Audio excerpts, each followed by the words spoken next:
سلام، من مجید نظری هستم. این جهان طراحه. تو این ویدیو میخوایم یه همچین افکت جذاب و باحالی رو با المنتور و چند خط کد CSS درست بکنیم. بریم ببینیم که این کار رو چطور باید انجام بدیم. خب این اولین ویدیو از آموزش‌های عمومی المنتوری که تو یوتیوب و آپارات میذارم. میتونید تو پلیلیست آموزش‌های عمومی المنتور با کاور بنفش رنگ این سری ویدیوها رو دنبال بکنید. برای اینکه این ویدیوها رو بتونید ببینید و استفاده بکنید نیازی به دانش تخصصی المنتور نیست. یه مقدار با المنتور آشنا باشید، بتونید یه برگه رو باز کنید، ویرایش کنید، میتونید از این سری آموزش‌ها استفاده بکنید. خب من این کانتینری که اینجا انداختم رو حذف بکنم و از اول شروع بکنیم. خب این صفحه برگه خالیمه. یه برگه ایجاد میکنم، حتما فلکس باکس و از راست به چپ. خب یه ارتفاع 400 یا 500 تایی بهش میدم برای اینکه راحت‌تر بتونیم کار بکنیم. جهتیابی از راست به چپ گفتم باشه، افقی. هم ترازی محتوا میتونه وسط باشه، تراز آیتم ها هم کاری نداریم.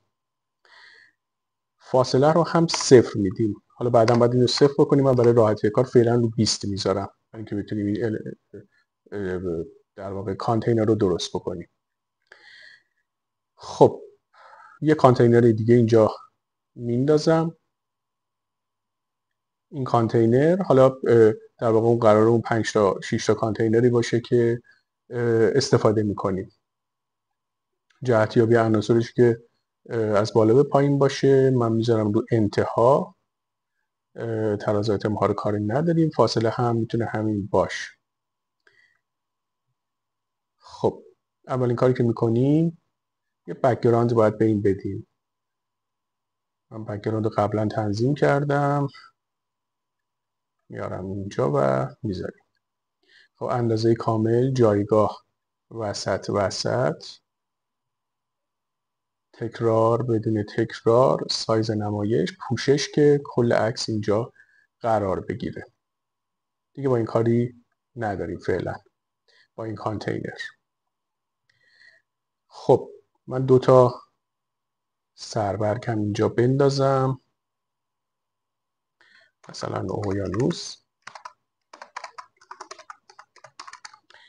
خب میتونه رو هر چیزی باشه. من تایپوگرافی رو از اینجا تغییر میدم. خب اقیانوس و رنگ متنش هم میذارم روی سفید رنگ. سایه متن رو هم یه سایه‌ای بهش میدم که یه مقدار قابل خوندن بشه. تکثیر میکنیم. این توضیحات همین بمونه. اینو یه مقدار بزرگتر میکنم، عنوانمون و کاملا هم بولدش میکنم که مشخص باشه. اینجا هم لورم ایپسوم میندازه. خب اینم از این موارد. انتشار بزنیم ذخیره بشه. خب ببینید توی این من باید در واقع 5 تا از این کانتینرها داشته باشم. خب حالا من میخوام با 5 تا کار بکنم. 5 تا میذارم. شما میتونید 3 تا 4 تا یا تعداد بیشتر بذارید. خب روی کانتینر کلیک میکنم، میام تو پیشرفته و توی CSS سفارشی. این کد CSS هایی که من اینجا میذارم شما میتونید توی یک کلاس جداگانه بذارید. حالا اون رو هم امتحان میکنید. سلکتور، یه فلکس 1 بهش میدین. حالا الان به هم ریخته، مشکلی نداره. و روی سلکتور هاور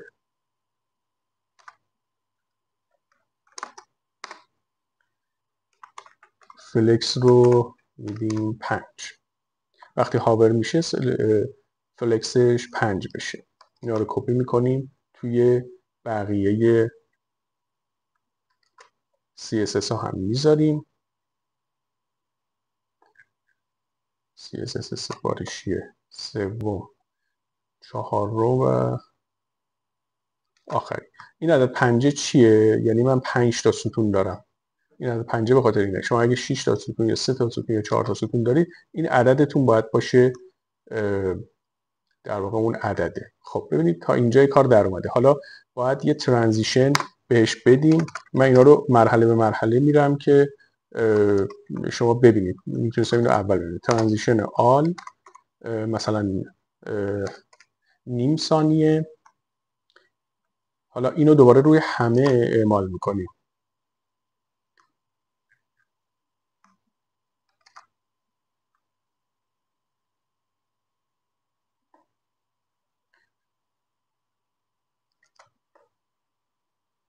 خب اولی دومی هنوز موندن.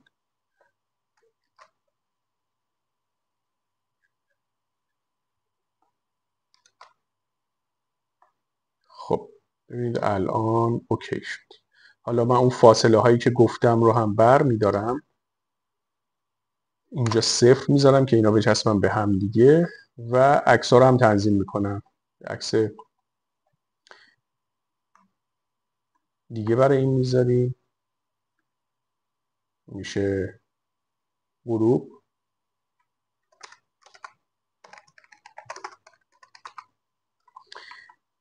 عکس بعدی. شما میتونید روی عکس‌ها، حالا من یکی از اینا رو تنظیمی میکنم برای اینکه نوشتهاتون راحت تر خونده بشن. میتونید یه روکش پس زمینه به هر کدوم از اینا بدید. مزرعه. حالا من روی این مزرعه پوشش پس زمینه رو اعمال میکنم. ببینید اینجا الان من اینجا پوشش روکش پس زمینه ندارم. یه مقدار اون مزرعه بد خونده میشه. وقتی بیام اینجا یه رنگ مثلا مشکی بدم، یه رنگ مشکی بهش بدم، ببینید راحت تر باحال تر خونده میشه. خب حالا میتونید شدتش رو کم و زیاد بکنید دیگه. من فعلا روی 29 میذارم. حتی میتونم روی گرادیانت بذارم. گرادیانت بالایی شفافیت 0 داشته باشه. گرادیانت پایینی مشکی باشه و شفافیت نداشته باشه. شفافیت کل روکش پس زمینه هم که از اینجا مشخص میشه. مزرعه راحت تر الان خونده میشه. میبینید؟ خب من میرم بعدی. حالا اینو میتونم یه کپی بزنم، استایلش رو روی بقیه هم بیارم و بیایم عکس ها هست که اون روکش پس زمینه هم اوکی بشه. خب عکس 4 و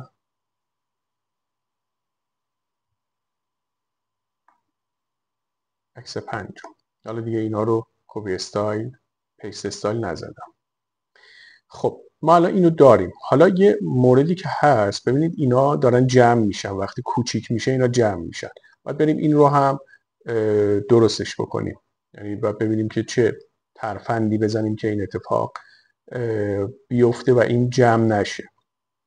برای اینکه این مشکل رو حل بکنید شما یه کانتینر میتونید بندازید. این کانتینر تمام اون عنوان هایی که دارید برن توی این کانتینر. بیاد پایین اقیانوس و این کانتینرتون. خب این کانتینر رو اولا که ما باید این رو بیاریم روی حالتی که سرریزش مخفی باشه. خب هنوز البته درست نشده. سرریز این باید مخفی باشه. خب و حالا کاری بکنیم این جمع نشه. برای اینکه این حرکت اتفاق بیفته باید به این یه ارزی بدیم. مثلا بگیم این ارزش بر اساس پیکسل همیشه مثلا 400 پیکسله. خب که این ارز تکون نخوره، این کانتینر تکون نخوره. حالا بر اساس محتواتون شما میتونید توی تبلت یا دسکتاپ این در واقع حرکت رو انجام بدید. این کار رو انجام بدید که دیگه جمع نشه. خب خیلی چیز بهتری داره. من یه مقدار به این دوباره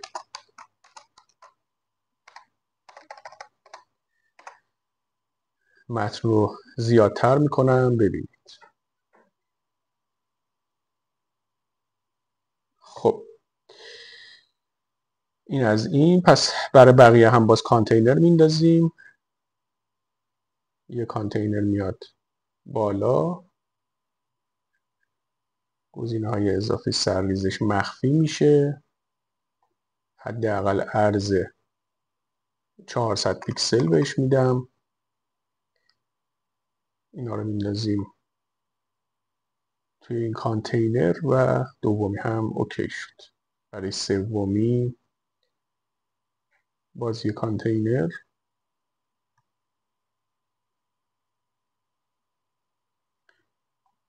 عنوان و توضیحات میره اینجا. کانتینرمون رو عرض ثابت و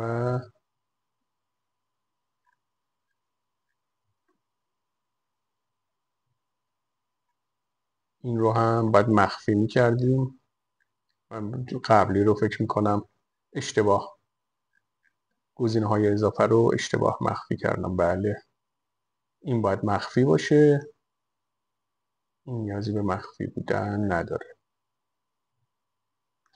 خب این دوباره مخفی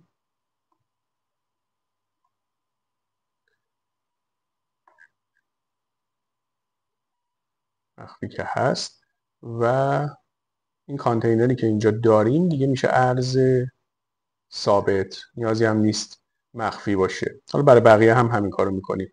من برای اینکه سرعت کارمون بره بالاتر، حالا برای اینکه شما ببینید کار انجام دادم، میام اینجا پیست میکنم، بقیه رو حذف میکنم.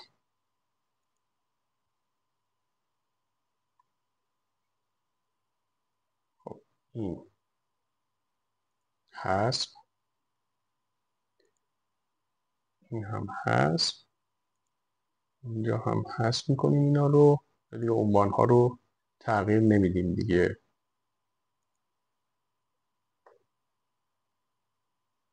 خب ببین الان خیلی بهتر شد. حالا کارهای دیگه که میتونیم بکنیم اینه که بیایم و یه استایلی هم به این کانتینر بیرونیمون بدیم. کانتینر بیرونی رو من برمیدارم،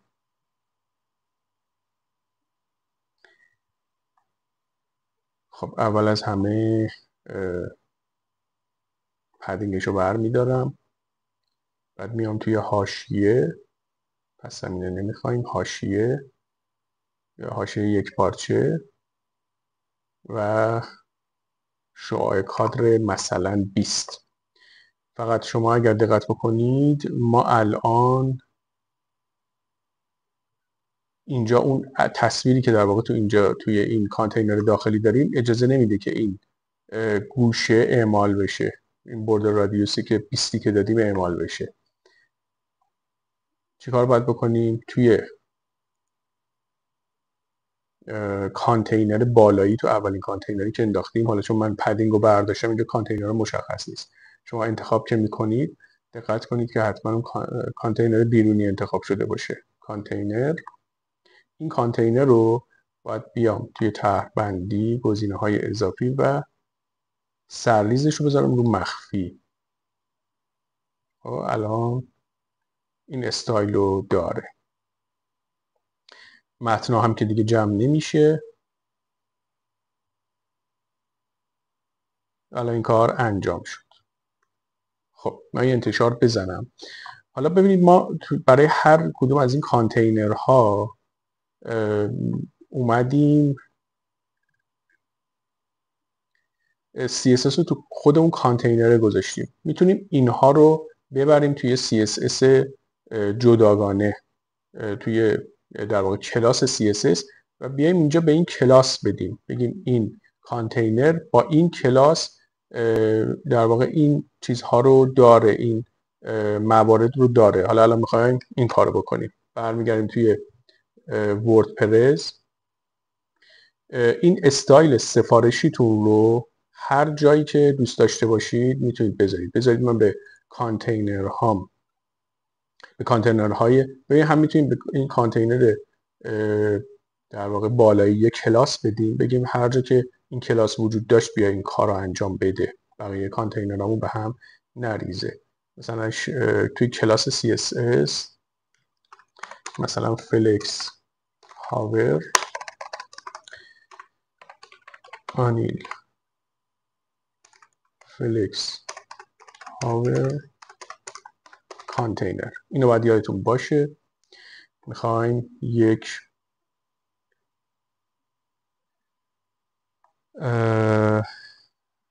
ببینم من اینو کجا وارد کنم. خود المنتور یه بخشی داره به نام کد سفارشی، میتونید کدای سفارشیتون رو اونجا وارد بکنید که البته بعدا یه ریفرش هم باید بزنید.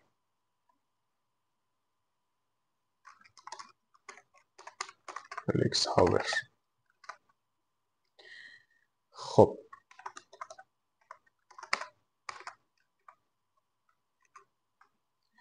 من به جای سلکتور دیگه در واقع از اینا استفاده میکنم. خب این هنوز سلکتور نیست، یه نقطه همین پشت میذارم که مشخص باشه کلاسه. ببینید دیگه کلاس وقتی استفاده میکنیم باید کدای CSS نقطه بذاریم و به اینا هم، به هر کدوم از این در واقع کانتینرهای داخلی هم یه کلاس دیگه میدم، مثلا آنیل اینر فلکس هاور.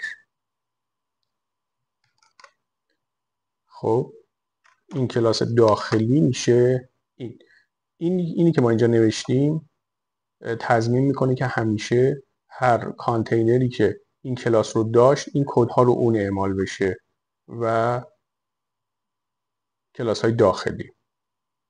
خب من این کلاس رو باید به بقیه کانتینرها هم بدم و البته میریم توی اون کد هم درست میکنیم. کدهای CSS سفارشی هم باید از اینجا برداریم. خب شما اگه المنتور پرو ندارید میتونید در واقع به این بخش CSS ها دیگه دسترسی ندارید، باید از این روش دوم که داریم میریم استفاده بکنید. به کانتینراتون کلاس بدین و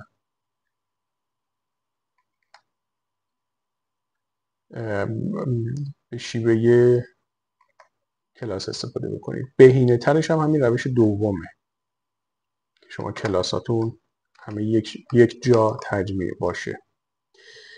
خب اینجا هر جا سلکتور داریم این رو میذاریم، هاورش هم که 1.5 و تمام. کجا نشون داده بشه؟ تو کل سایت. خب شما این تیکه کد CSS رو گفتم هر جایی که قالبتون یا حالا هر چیز دیگه که دارید، به هر روش دیگه که تو سایت دارید میتونید در واقع بذارید و استفاده بکنید. خب ما الان اینجا یه انتشار رو میزنیم ببینیم که کدامون کار میکنه یا نه.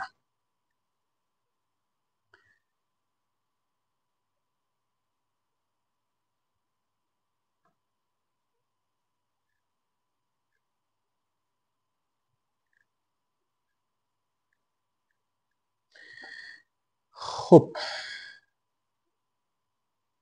بعد از اون دیگه هر موقع بخواید کدی رو تغییر بدید، یعنی مثلا 6 تا بخواید داشته باشید میتونید اینجا بیاید این عدد رو عوض کنید، 6 تا ستون بخواید داشته باشید. خب این لود بشه ببینید که چه اتفاقی داره میفته. ببینید باز هم همون اتفاق افتاده و این خب حالت بهینه تره. ما دیگه توی هیچ کدوم از اینا این کانتینر داخلی دیگه CSS سفارشی کد نداریم. یه تیکه کد به این روش استفاده کردیم. میتونید برای پلن ها، برای در واقع آلبوم تصاویر از این افکت بال استفاده بکنید.